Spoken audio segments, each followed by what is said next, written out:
this time, all participants are in a listen-only mode. A brief question-and-answer session will follow the formal presentation. If anyone should require operator assistance during the conference, please press star zero on your telephone keypad. As a reminder, this conference is being recorded. It is now my pleasure to introduce to you Mitch Hawes, Head of Investor Relations. Thank you, Mitch. You may begin. Thank you and welcome to AMD's second quarter 2023 financial results conference call. By now, you should have had the opportunity to review a copy of our earnings release and accompanying slideware. If you have not reviewed these documents, they can be found on the Investor Relations page of AMD.com. We will refer primarily to non-GAAP financial measures during this call. The full non-GAAP to GAAP reconciliations are available in today's press release and slides posted on our website. Participants on today's conference call are Dr. Lisa Su, our Chair and Chief Executive Officer, and Jean Hu, our Executive Vice President, Chief Financial Officer, and Treasurer. This is a live call and will be replayed via webcast on our website.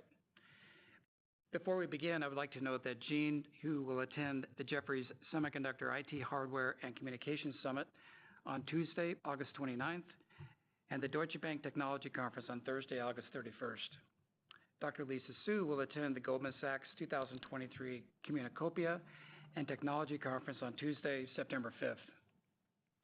Our third quarter 2023 quiet period is expected to begin at the close of business on Friday, September 15th.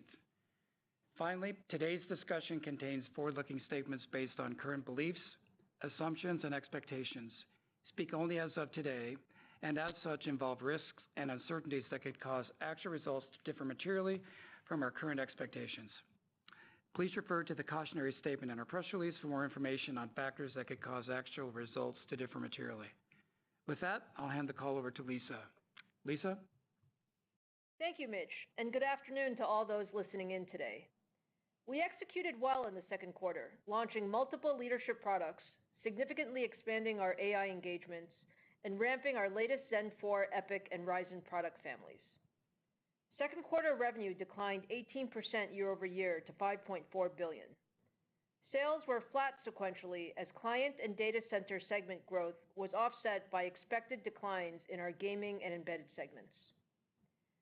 AI customer engagements grew by more than 7 times sequentially as multiple customers initiated or expanded programs supporting future deployments of Instinct MI250 and MI300 hardware and software at scale. Looking at the second quarter business results, data center segment revenue of $1.3 billion was down 11% year-over-year and up 2% sequentially. Although market demand remains mixed, 4th Gen EPYC CPU adoption accelerated in the quarter, with revenue nearly doubling sequentially as cloud providers expanded deployments to power their internal infrastructure and public instance offerings. In cloud, 30 new AMD instances launched in the second quarter, with multiple Genoa instances announced by AWS, Alibaba, Microsoft, and Oracle. Genoa delivers up to 1.9 times more performance in enterprise and cloud applications and 1.8 times more performance per watt than the competition, making it by far the industry's highest performance and most efficient server processor. As an example, AWS announced its M7A Genoa instance, which is the highest performance and best price performance general-purpose x86 instance they offer. In total, there are now more than 670 AMD-powered cloud instances publicly available, and we expect that number to grow 30% to nearly 900 by the end of the year, driven largely by new Genoa deployments. We also expanded our Zen 4 server product portfolio in the quarter with the launches of Bergamo and Genoa X. Microsoft Azure announced the first Genoa X HPC instances that offer more than 5 times higher performance in technical computing workloads compared to their prior generation. With Bergamo, we deliver more than double the performance than competitive offerings for cloud-native applications while offering full x86 software compatibility. We were excited to be joined at our launch event by Meta, where they announced plans to deploy Bergamo broadly across their global data center infrastructure to power applications including Facebook, Instagram, and WhatsApp. Looking ahead, Dell, HPE, Lenovo, Supermicro, and other large server providers are on track to begin launching their new Bergamo platforms in the third quarter. In enterprise, while macroeconomic uncertainty resulted in weaker customer demand year-over-year, sales of EPYC processors for enterprise servers grew sequentially as we closed multiple wins with large energy, technology, financial services, and healthcare companies. Overall, pull from large enterprises continued to grow. For example, Banco do Brasil, BNP Paribas, Petronas, Uber, and other large enterprises all adopted EPYC processors in the quarter, and SAP selected EPYC processors to power RISE with SAP applications hosted on Google Cloud. We expect EPYC revenue to grow by a double-digit percentage sequentially in the third quarter, led by the expanding 4th-gen EPYC CPU ramp. In addition, Siena, our first EPYC processor optimized for leadership edge server and telco infrastructure, is on track to launch this quarter. Turning to our broader data center business, in networking, the largest cloud providers expanded their adoption of Pensando DPUs in the quarter, highlighted by new deployments with Alibaba and Oracle Cloud. In supercomputing, EPYC and Instinct processors continue to be the solutions of choice for the most powerful supercomputers in the world, powering 121 of the fastest systems on the latest Top 500 list, and 7 of the 10 most efficient systems on the Green 500 list. In AI, we made strong progress in the second quarter as we met key hardware and software milestones to address the growing customer pull for our data center AI solutions.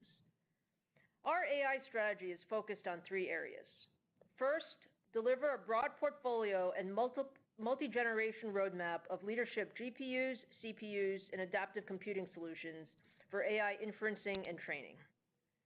Second, extend the open and proven software platform we have established that enables our AI hardware to be deployed broadly and easily. And third, expand the deep and collaborative partnerships we have established across the ecosystem to accelerate deployments of AMD-based AI solutions at scale. We delivered on all 3 fronts in the second quarter. On the software and partnership side, Hugging Face announced plans to optimize thousands of their models for AMD Instinct, Ryzen, EPYC, Radeon, Versal, and Alveo platforms. To make it easier for developers to tap into the full performance and features of our AI hardware, we delivered a significant performance and feature update in our latest ROCm software and expanded support for AMD Silicon across the leading frameworks, including PyTorch, TensorFlow, Onyx, and technologies like OpenAI Triton. We are receiving positive feedback on the improvements and the new capabilities of our latest ROCm software stack from our AI customers and ecosystem partners.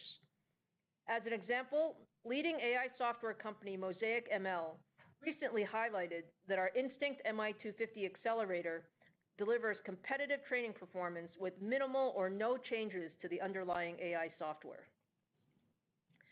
On the hardware side, we announced our new Instinct MI300X GPUs designed to be the world's most advanced accelerators for generative AI. MI300X combines our next-gen CDNA 3 architecture with the industry's largest memory footprint and fastest memory bandwidth. These are critical factors in AI inferencing performance. Customer interest in our Instinct MI300A and MI300X GPUs is very high. Engagements with top-tier cloud providers, large enterprises, and numerous leading AI companies significantly expanded in the quarter. We are providing early system access and sampling both products with our lead AI, HPC, and cloud customers now, and remain on track to launch and ramp production in the fourth quarter. Turning to our client segment, revenue declined 54% year-over-year to $1 billion. Client segment revenue increased 35% sequentially as Ryzen 7000 series CPU sales grew significantly, led by the launches of new notebooks from the largest OEMs. We also launched new commercial offerings with our first Ryzen Pro notebook and desktop processors powered by our leadership Zen 4 architecture. More than 100 AMD-powered commercial PC platforms are on track to launch this year from HP, Lenovo, and other leading OEMs as we grow this important part of our client business. We expect our client segment will grow in the seasonally stronger second half of the year based on the strength of our product portfolio and increased adoption of our Ryzen 7000 CPUs, including the ramp of our Ryzen 7040 mobile CPUs that deliver leadership performance and energy efficiency and are the industry's first x86 processors with a dedicated AI engine.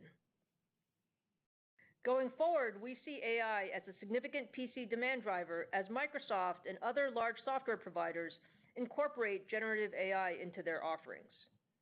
We are executing a multi-generational Ryzen AI processor roadmap, which together with our ecosystem partners will fundamentally change the PC experience. Now turning to our gaming segment. Revenue declined 4% year-over-year to $1.6 billion, as higher semi-custom revenue was more than offset by lower gaming graphics sales. Sequentially, segment revenue declined 10%. Semi-custom SoC sales were strong in the quarter, as Microsoft and Sony had healthy console demand based on improved retail availability globally and the launches of new AAA games.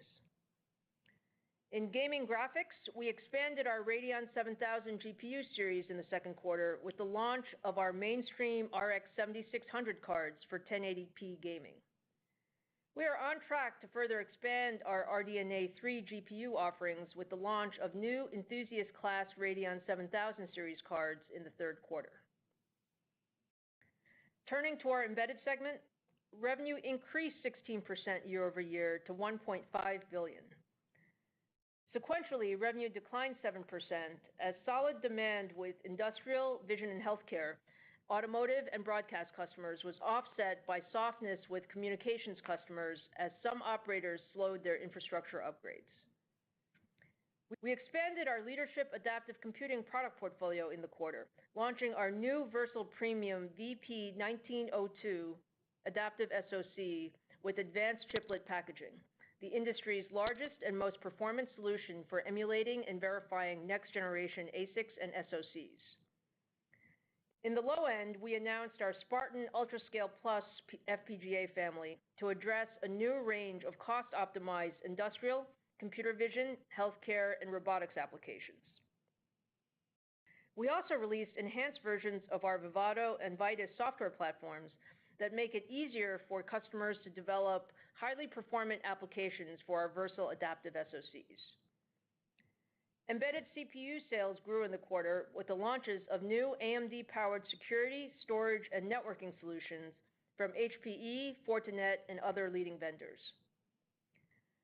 Looking into the second half of the year, after delivering 6 quarters of very strong year-over-year growth, we expect embedded segment revenue to decline in the back half of the year as lead times normalize and some customers reduce their inventory levels. We continue to be very pleased with our embedded design win momentum, and in particular, the growing revenue synergy opportunities we see based on our combined adaptive and embedded processing product portfolio. In summary, we executed well in the quarter against our strategic priorities. Looking at the second half of the year, we expect the PC market to grow seasonally with more normalized inventory levels across the supply chain. In the data center market, we see a mixed environment as AI deployments are expanding. However, cloud customers continue optimizing their data center compute, and enterprise customers remain cautious with new deployments. Against this backdrop, we expect strong growth driven by higher 4th-gen EPYC and Ryzen 7000 processor sales and initial shipments of our Instinct MI300 accelerators in the fourth quarter. Longer term, while we are still in the very early days of the new era of AI, it is clear that AI represents a multi-billion-dollar growth opportunity for AMD across cloud, edge, and an increasingly diverse number of intelligent endpoints. In the data center alone, we expect the market for AI accelerators to reach over $150 billion by 2027. We have increased our AI-related R&D, ecosystem enablement, and go-to-market investments to capture a significant share of this emerging market. The strong progress we are making executing our AI roadmaps and the rapid pace at which we are expanding our ecosystem of AI hardware and software partners makes us very confident we can deliver leadership training and inference solutions powered by our Instinct, EPYC, Ryzen AI, Versal, and Alveo platforms for our customers and partners. Now I'd like to turn the call over to Jean to provide additional color on our second quarter results and our outlook for Q3. Jean? Thank you, Lisa, and good afternoon, everyone. I'll start with a review of our financial results for the second quarter and then provide our current outlook for the third quarter of fiscal 2023. We are pleased with our second quarter results with revenue of $5.4 billion and a diluted earnings per share of $0.58. On a year-over-year basis, revenue declined 18% as growth in the embedded segment revenue was more than offset primarily by lower client segment revenue. Revenue was flat compared to the first quarter as growth in both the client and the data center segments was offset by expected declines in the gaming and embedded segments.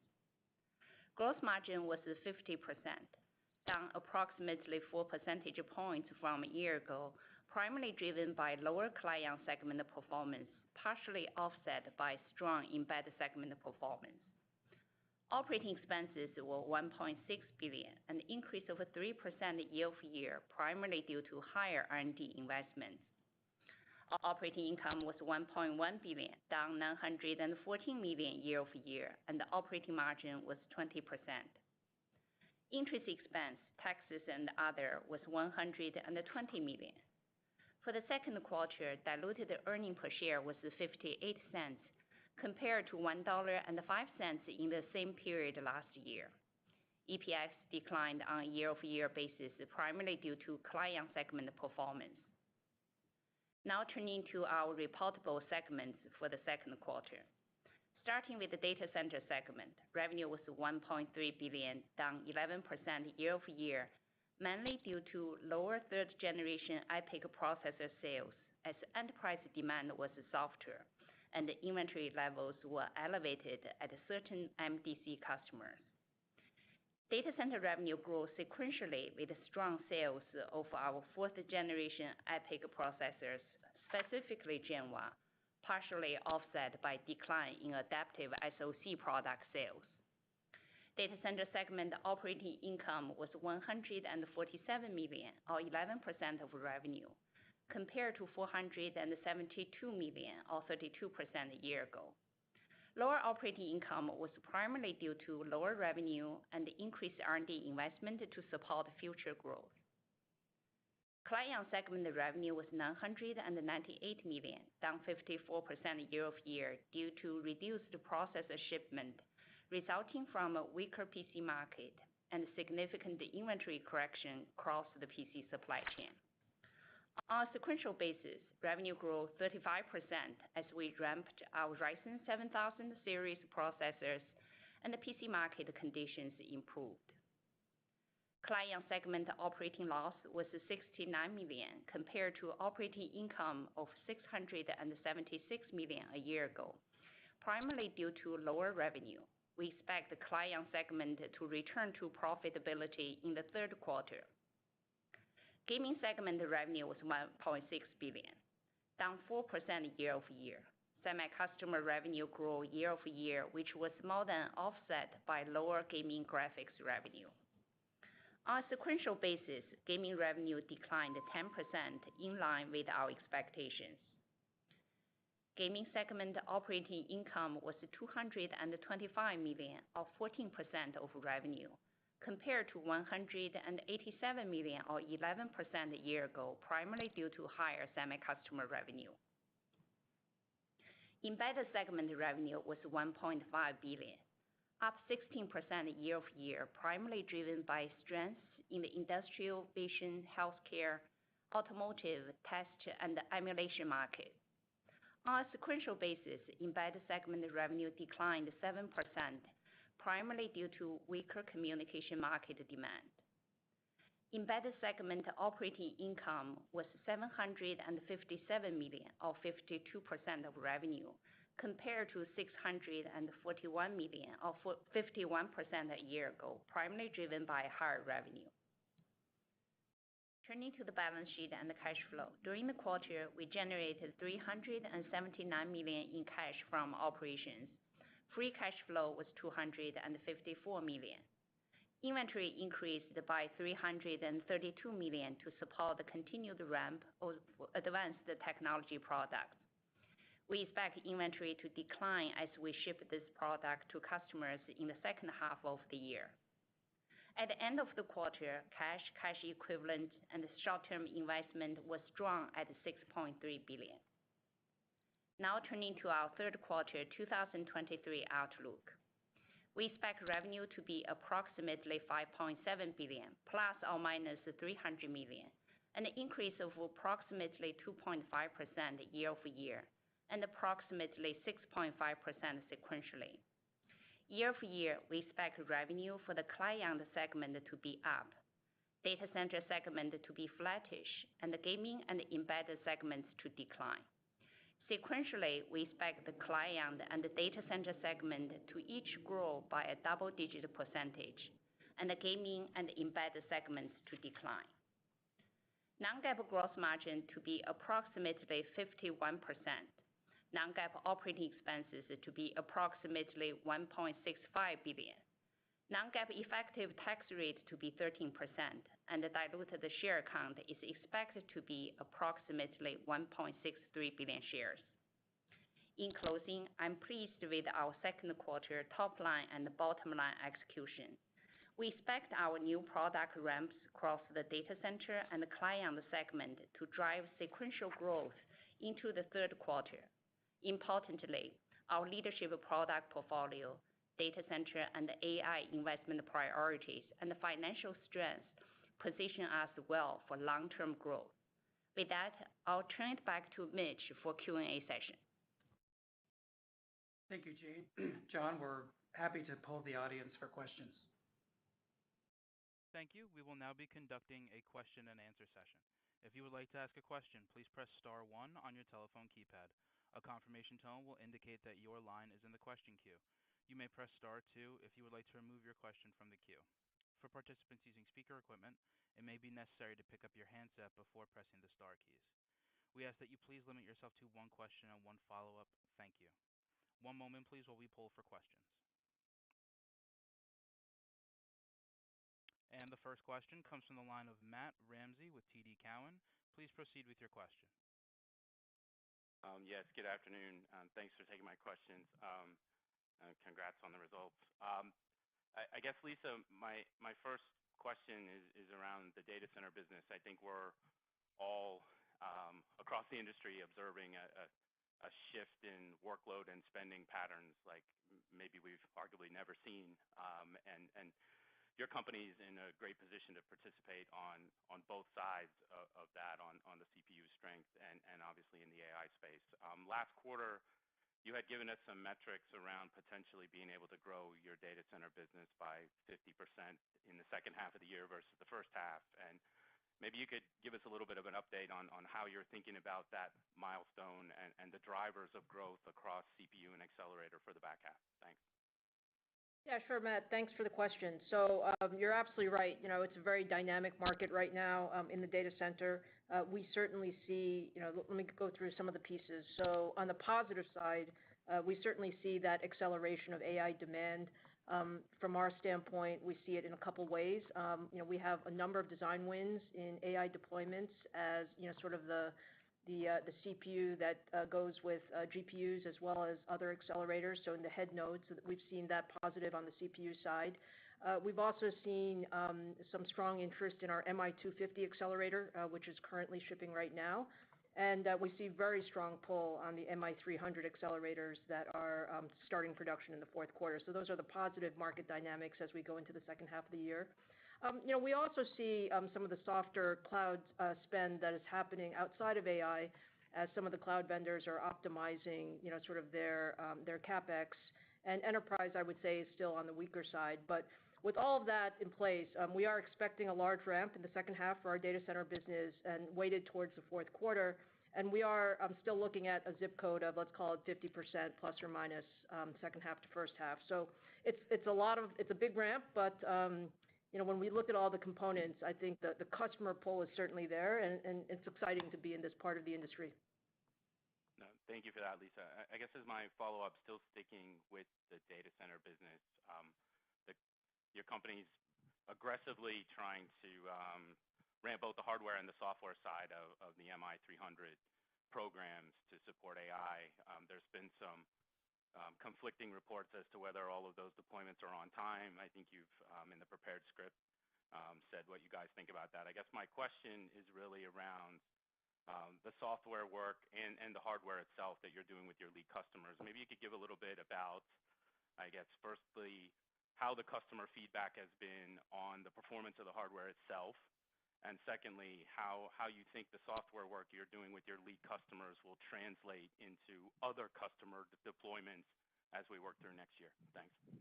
Yeah, sure. Absolutely. So, if I give you just some color on, sort of how the customer engagements are going, there's very strong customer interest across the board in our AI solutions. That includes, let's call it, multiple tier one hyperscalers that we're engaged with. It includes some large enterprises, and it also includes sort of this new category of some of these AI-centric companies that are, sort of very forward looking in terms of how they're deploying and building AI solutions. So, from that aperture, we made a lot of progress with our ROCm software stack. I'm actually, there's a lot more to do, but I would say the progress that we've made has been significant. We're getting lots of feedback from those lead customers. We're seeing the benefits of the optimizations. So, working also on the higher level model frameworks, the work that we're doing with the PyTorch Foundation, the work that we're doing with Onyx, with Triton. And the key is we're getting significant real-time feedback from some of these lead customers. So we're learning at a very fast pace. In terms of the feedback on performance, a number of companies have now been able to look at MI250 across a broad range of workloads, and that's a good translation as you go to MI300, and the feedback's been quite positive. We have customers sampling either on our sort of lab systems. They're accessing the hardware or sampling in their labs, and I would say so far very positive. The pull is there. There's a lot of work to be done, but we feel very good about the progress of our overall AI solutions for the data center. Thanks, Lisa. Thanks, Matt.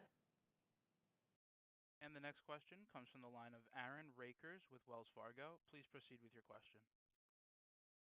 Yeah, thanks for taking the question. Just kind of building on Matt's comments or questions. I just want to go back to kind of the implied revenue for the data center business for the back half of the year. Jean, I think last quarter you had alluded to for the full year the expectation is still growing 10% or double digits, I should say, for the full year in the data center business. Just confirming that, and I guess what I'm really trying to ask is, I guess given the guidance of flat year-over-year growth in data center in 3Q, it would seem, if my math's correct, you're implying a 50% or so increase, sequentially into 4Q. I'm just trying to frame exactly how you're thinking about the cadence of what 4Q looks like underpinning that expectation. Hey, Aaron, thanks for the question. I think as Lisa just mentioned earlier, it's a very dynamic market. There are puts and takes. We have a tremendous strong momentum with our product portfolio, but there's continued softness in enterprise market, and also cloud optimization is still ongoing. So overall, on balance, we think year over year, it's probably more like a high single digit. It's really, strong ramp, not only in Q3, right? Sequentially, it means double digit, strong double digit, and the Q4, of course, we're going to see continued sequential strong ramp. Yep. That's helpful, Jean. And then just kind of following up on that as well, I mean, how have you guys kind of managed through, with that ramp in mind, the supply chain side? I know that, your manufacturing partners talked about expanding their capacity significantly. Just curious of what you're seeing as far as being able to fulfill that degree of demand as we look into not just this quarter, but into 4Q. Yeah, sure, Aaron. So, we have been really investing in our supply chain. Sort of the data center growth is so strategic to us that this has been, part of the strategy. So if you look at all aspects of the supply chain, from the wafers to the back-end capacity to some of the, specific components that you need to do something of the class of MI300, we've worked with, the entire supply chain. We feel that we have ample supply for an aggressive ramp in the fourth quarter and into 2024. But this is certainly one of the areas that we spent quite a bit of time to ensure that we do have that confidence. Thank you. Thanks, Aaron. And the next question comes from the line of Toshiya Hari with Goldman Sachs. Please proceed with your question. Hi, thank you so much for taking the question. My first one is on the data center business as well. I just wanted to follow up on sort of the Q3 to Q4 dynamic, and I do apologize if I missed this, but in the implied growth rate in data center in Q4, can you speak to what percentage of that is supercomputing? I think there's a big project that's slated to ship in Q4. And is there any contribution from the Instinct series outside of supercomputing as well, or is it primarily your server CPU franchise? Yeah, sure, Toshiya, thanks for the question. So, as Jean said, into the third quarter, we expect double-digit sequential growth in data center. That's primarily EPYC, so that's primarily the Zen 4, let's call it the combination of Genoa Bergamo, as that continues to ramp. As we go into the fourth quarter, there is an implied a significant ramp in revenue. I think there are multiple components to that. So there is the server CPU side will continue to ramp as we see Zen 4 ramp. There is a sort of large, call it lumpy supercomputer win. So our El Capitan win will be in the fourth quarter, primarily with a little bit in the first quarter. And then we will have contribution from both MI300X going to large AI customers as they start their initial ramps, as well as MI250s with a number of customers who have now view that as a very good option for some of the workloads that are not necessarily the largest language models or the largest parameters, but let's call it more sort of the other AI workloads. So those are the components of the fourth quarter sort of implied growth. Lots of pieces to it, but clearly a big piece of it is the MI300 ramp. That's helpful. Thank you, Lisa. And then shifting gears a little bit, follow-up question on the client side. You talked about the business returning to profitability in Q3, which is great, but you're still well below where you were in 21 and 22 from an operating margin perspective. Can you speak to the competitive landscape in the client business? Is there a path back to call it 20%, 30% operating margins there? And do you have any cost initiatives ongoing to get you back to that level of profitability in client? Thank you. Yeah, sure. Maybe let me start, and then maybe Jean can add some comments. So look, I think the PC business has been sort of fairly volatile over the last number of quarters, from the pandemic highs to some of the inventory digestion that we were all dealing with. I can say that I'm pleased to say that I think the growth that we're seeing, that we saw here in the second quarter and that we see in the second half is the strength of our product portfolio. I think the Ryzen 7000 series is doing well. There's good customer pull. I think from a competitive dynamic standpoint, the business is always competitive, but we feel good about the most important thing that was a little bit of a drag on operating margins was the revenue, the revenue being low, as well as some of the we had a case where the sell-in was below consumption as we were normalizing inventory levels in the supply chain. As we get past that, what we see is I think the client business continues to grow. We believe that client will grow into 2024 as well. In terms of some of the cost initiatives, we have been let's call it optimizing sort of the overall R&D footprint, but maybe I'll let Jean comment some more. Yeah, on the OpEx side, the team has done a great job during this process to really optimize the investment in client segment to be more efficient and effective. If you look at the overall company level, our OpEx has been largely flattish, but we are investing in AI data center and the strategic priorities we have, which generate a much higher return on investment. So we have optimized it. We feel pretty good about this level of operating expense to continue to invest in client segment. as Lisa mentioned, it's really about revenue. The model will leverage it to generate profitability. We should be able to get back to 20%. Thank you. And the next question comes from the line of Harlan Sur with J.P. Morgan. Please proceed with your question. Yeah, good afternoon. Thank you for taking my question. Good to see the quarter-over-quarter inflection in your EPYC business targeted at enterprise customers. I think you did mention a continued muted environment in enterprise, but the team continues to drive share gains with global corporations. You're ramping Genoa.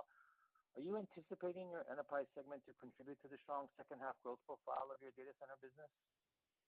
Yeah, thanks for the question, Harlan. Look, enterprise business is very strategic to us.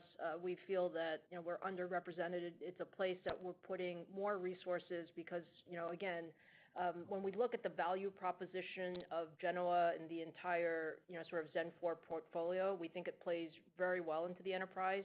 So, pleased to see the growth in the second quarter. We do believe that we're on a path to continue to grow into the second half of the year and beyond. And the key here is also investments in some of the go-to-market activities. So investing in more sort of business development folks that can call directly on these enterprise customers together with our OEM partners and ensure that our value proposition is very well understood. Perfect. Thank you. And then on the accelerated compute side, general purpose compute demand might be muted in China, but there's a significant amount of unmet demand for accelerated compute in this region. And I know there were performance thresholds put in place last year. Maybe U.S. government might lower that performance threshold again soon. I'm not sure, but let's say barring that, right? Has the team looked into developing China-specific SKUs of your MI250 or your new MI300 platforms? It seems like the opportunity here is quite large. Yeah, Harlan. Look, China is a very important market for us, certainly across our portfolio. As we think about, certainly the accelerator market, our plan is to, of course, be fully compliant with U.S. export controls. But we do believe there's an opportunity to develop product, for our customer set in China that is, looking for, AI solutions, and we'll continue to work in that direction. Thank you, Lisa. Thanks, Harlan. And the next question comes from the line of Vivek Arya with Bank of America Securities. Please proceed with your question. Thank you for taking my question. The first one, just a clarification.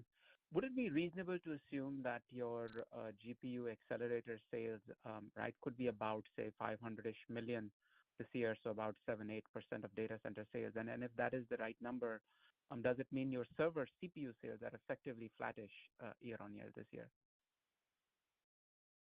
Yeah, I mean, Vivek, I don't know that I would go into quite that granularity. What we will say is, the GPU sales in the first half of the year were very low, as we were, sort of in a product transition timing. As we go into the second half of the year, in particular the fourth quarter, we'll have MI300 ramp.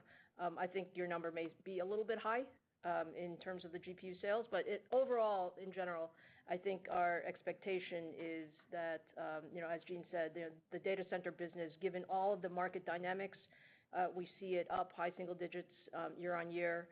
We see much better second half compared to first half, and I think the product portfolio and the ramp of Genoa and Bergamo, as well as the ramp of MI300, are key components of the second half ramp.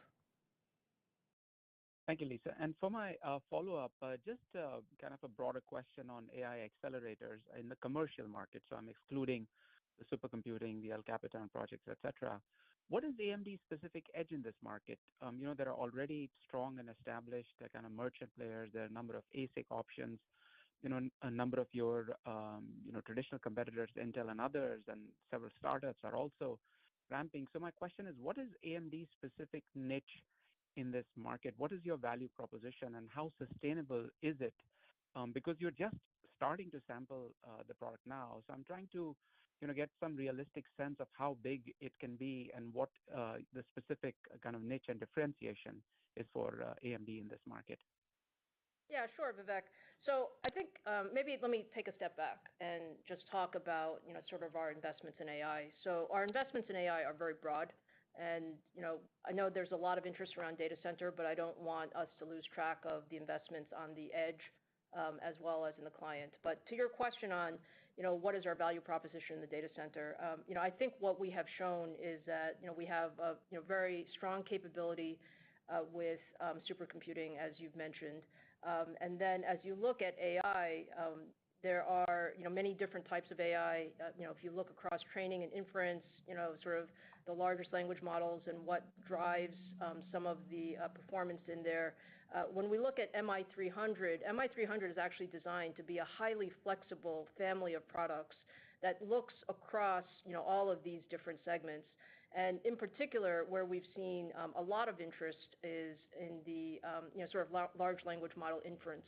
So MI300X has the highest memory bandwidth, has the highest memory capacity, and if you look at that inference workload, it's actually it's very dependent on those things.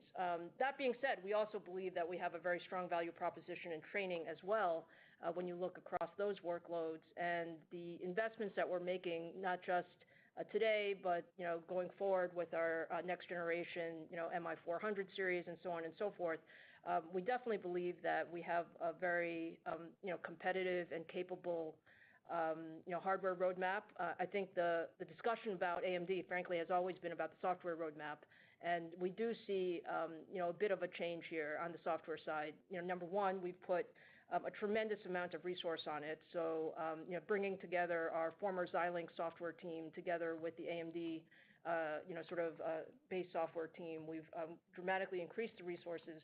And also, the focus has now been on sort of optimizing at these higher level models. So if you think about the frameworks around PyTorch and Triton and Onyx, I think many of the new AI-centric companies are actually optimizing at a different level, and they're working very closely with us. So in this place where AI is tremendously exciting, I think there will be multiple winners, and we will be first to say that there are multiple winners.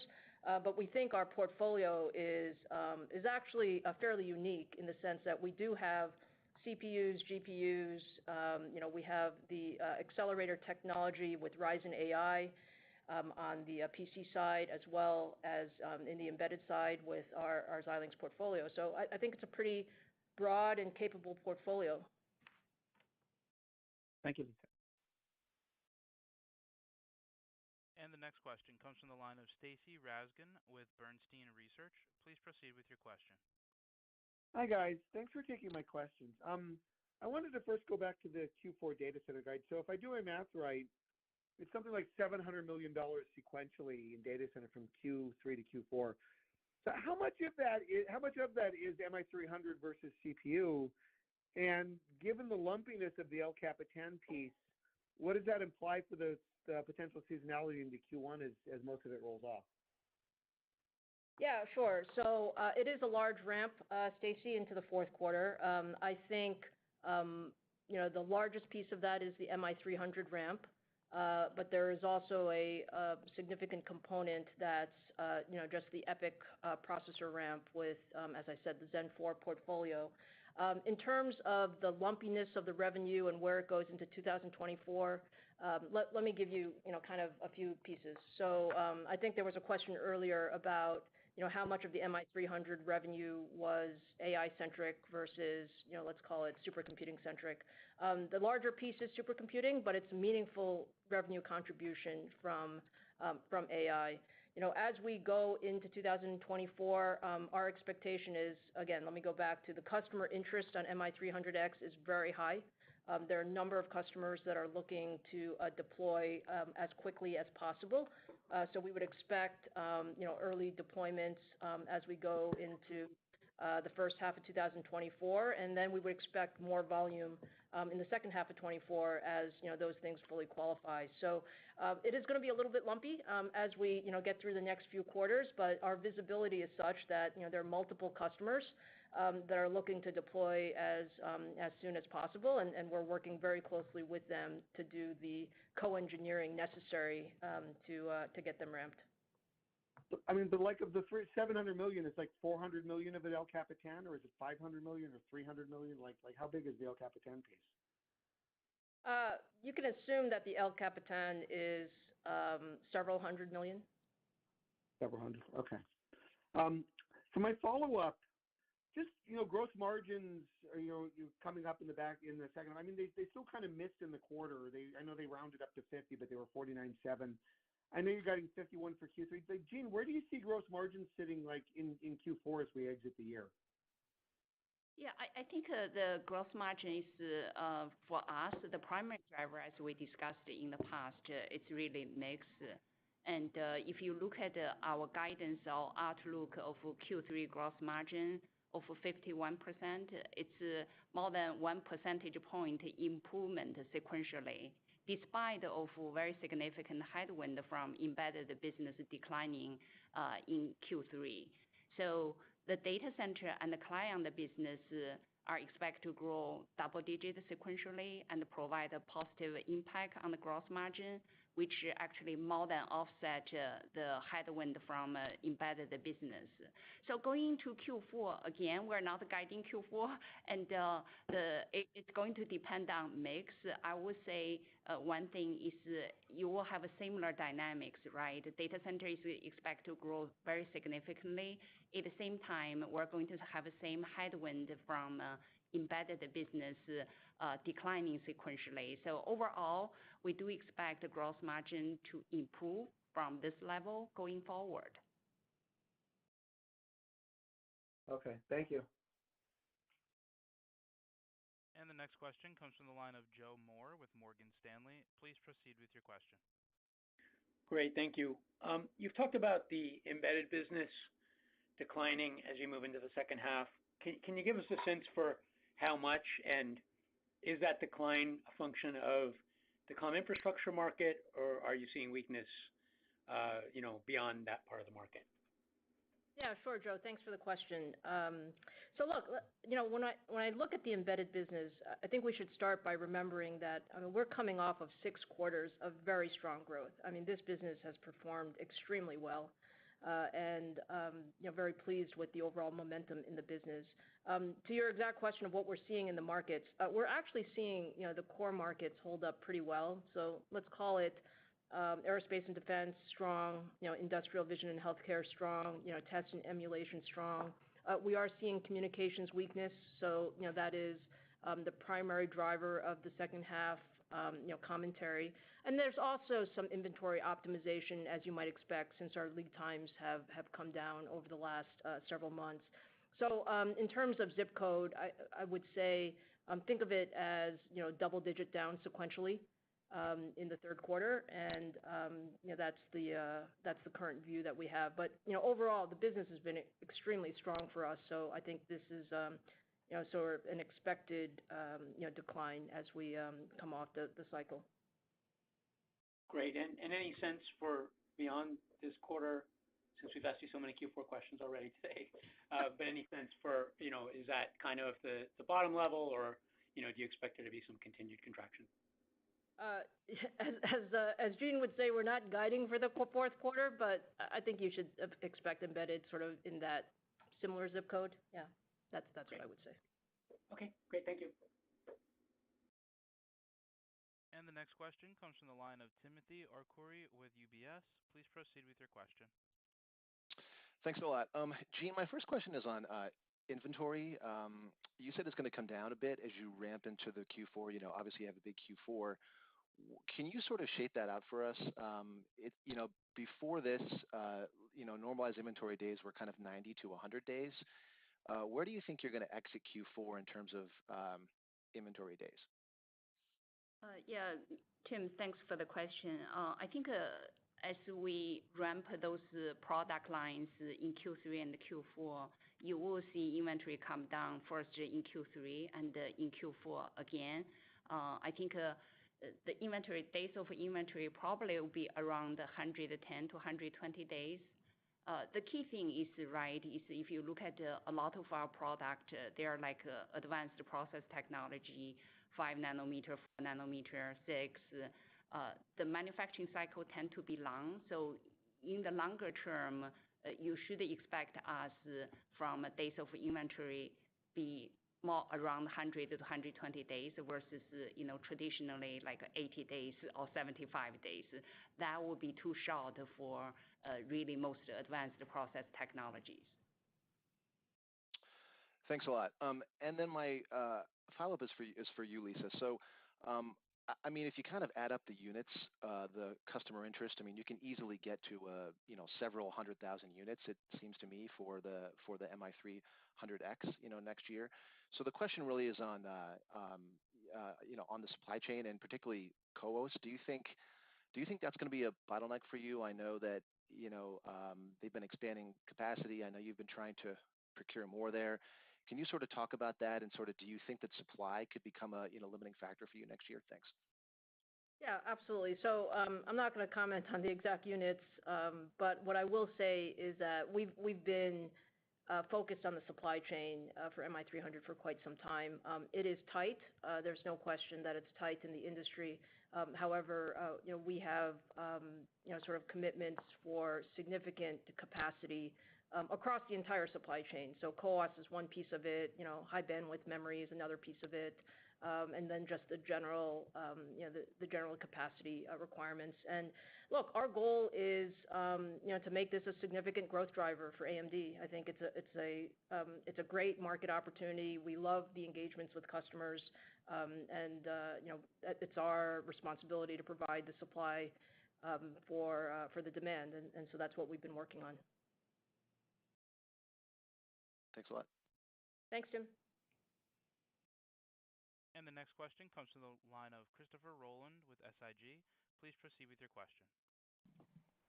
Hey guys, thanks for the question, and more on the MI300 opportunity that you guys called out as a multi-billion-dollar growth opportunity. I was wondering if perhaps you could put a time frame around that multi-billion-dollar opportunity.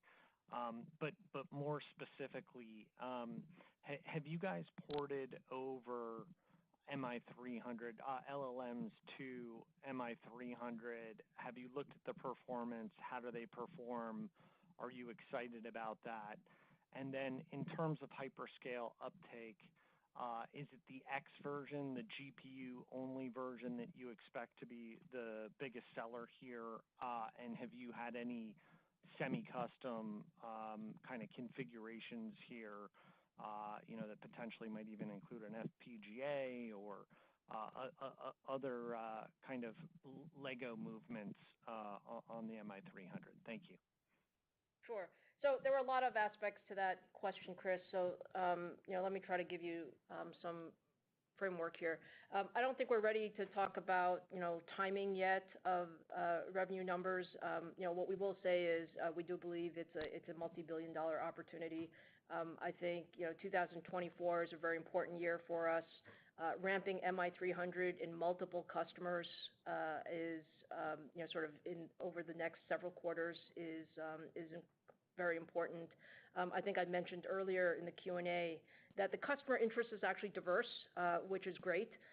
It includes sort of what you would expect in terms of the large tier one hyperscalers, but I think the sort of these new class of sort of AI-focused companies have been working very closely with us, and then some of the large enterprises are also looking at ramping up their efforts. The performance that we see is strong. I think the large language model work that we've done a lot of it on MI250, and we've seen very good sort of very good results. That's on both training as well as inference. I think as we go through MI300, again, the early results are strong. For AI applications, what we're seeing now is MI300X, so let's call it the GPU-only version, is the one that is sort of most prevalent in the AI customer engagements. But the MI300A actually, which is sort of where we have the CPU and the GPU more closely coupled together, is also of interest. So I think the key is I think we've built a platform that does allow people to kind of choose what is best for the models and for the workloads that they're trying to enable. And that's what we're working on. Great. And just as a quick follow-up then, Ciena, telco is a market kind of owned by your competitor there. They have a lot of software around telco. What kind of share do you think you can take in the telco market from them over the next few years? Yeah, we're excited about Ciena. I think Ciena, fits again. It's as you said, it's a niche that we haven't previously been focused on. I think our interactions with the telco suppliers are they're anxious to have Ciena be a part of their portfolio. Ciena is also one that we'll use for other edge applications, or let's call it lower end applications that need the performance of Zen 4, but perhaps not the heavy platform that we have on the Gen 1 Bergamo. So we do think we're starting from a very low point, so there's an opportunity to gain share over the next couple of years, and we'll focus on that. Thanks so much, Lisa. Thanks, Chris. And the next question comes from the line of Chris Danely with Citi. Please proceed with your question. Hey, team. Thanks for squeezing me in. Lisa, so if the MI, 250, 300, et cetera, ramp or the revenue is mostly GPU only, what kind of an impact would that have on the on AMD gross margin? Would that still be gross margin accretive or dilutive or net neutral to your corporate gross margin? Yeah, thanks, Chris. So I think let me just make sure I get the statement clear. So both MI300A and MI300X will be part of the ramp, particularly in the fourth quarter, and as we go into next year. For the AI specific applications, we are more heavily weighted towards MI300X. Just given sort of where the software is written. And to your question about gross margins at the corporate level, so we would expect that our AI business will be accretive to gross margins at the corporate level, and obviously as you start the ramp, there's a little bit of learning, but overall we expect it to be accretive to our corporate gross margins. Great. And then for my follow-up, I just had I guess clarification. So it sounds like most of the MI revenue you have in the hopper right now, or at least the committed revenue, is LCAP. Is that true? And do you have other, I guess, confirmed or hard orders for that, or maybe just spend some time, telling us, how you're working with the customers or what it takes for them to go from, hey, we're interested, to here's a purchase order. Yeah. So maybe if your question is, do we have other customers who are committed to MI300 other than LCAP? The answer is yes. We have a number of customers who are actually committed. And the way these things go, actually, it's not very different than how a server ramp goes, right? I mean, one starts with an initial deployment, ensures that the software works, ensures that we have all of the reliability and capability in the data center, and then they ramp from that. I will say the difference in AI deployments is I think customers are willing to go very quickly. There is sort of a desire and a agility because we all want to accelerate the amount of AI compute that's out there. And so the speed in which customers are engaged and customers are making decisions is actually faster than they would in sort of a normal sort of regular environment, and that's great. I think that's helping us, as I said earlier, learn, perfect the software, get all of the capabilities in place for a significant ramp next year. Great. Thanks, Lisa. Thanks. John, we have time for one more question. Okay, and our final question comes from the line of Harsh Kumar with Piper Sandler. Please proceed with your question. Yeah, hey guys, thanks for letting me ask a question. Lisa, we're looking forward to an exciting second half for your company. I had a quick question on the server share. Do you think that there is a theoretical limit to the share that AMD can get? Historically, initially we heard 80-20 was a prevailing rule, then you busted through that. Now we're hearing customers say, well, 70-30 is more like it. More importantly, are there any large vendors for your server business where you have significantly more than 30% share, let's say 40 or even 50% share? And I have a follow-up. Yeah, sure, Harsh. Thanks for the question. Look, I think in the server business, I think the most important thing for our customers is that we have a strong roadmap and that it's a roadmap that they can count on.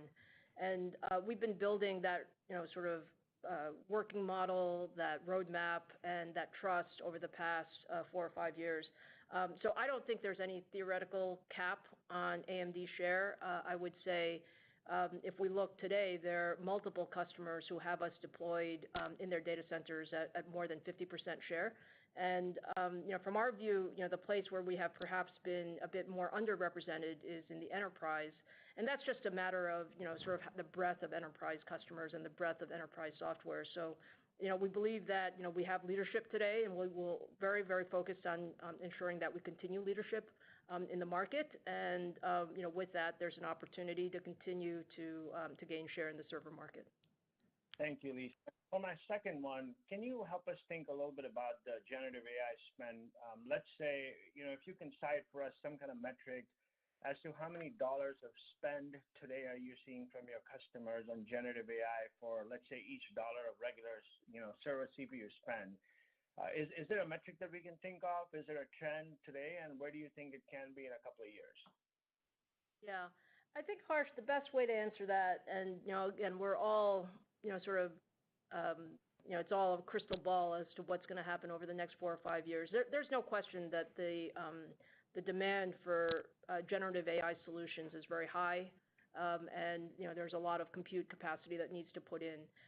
The way we've sized the market is, it can perhaps grow at a rate of, let's call it, 50% CAGR plus or minus over the next 3 or 4 years. So that would take us to $150 billion market by the time you get to 2027. Now that's all accelerators in the data center, so that includes GPUs, that includes other ASICs and other accelerators. But I think we have an opportunity to address a large portion of that market. So that makes it a very clear priority for us. It's our number one strategic priority, and we'll continue to work closely with our customers as they optimize between CPU and GPU spend. Thank you, Lisa. Thank you. Great, John. That concludes today's call.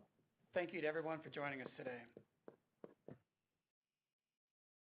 Ladies and gentlemen, you may now disconnect your lines at this time. Thank you for your participation.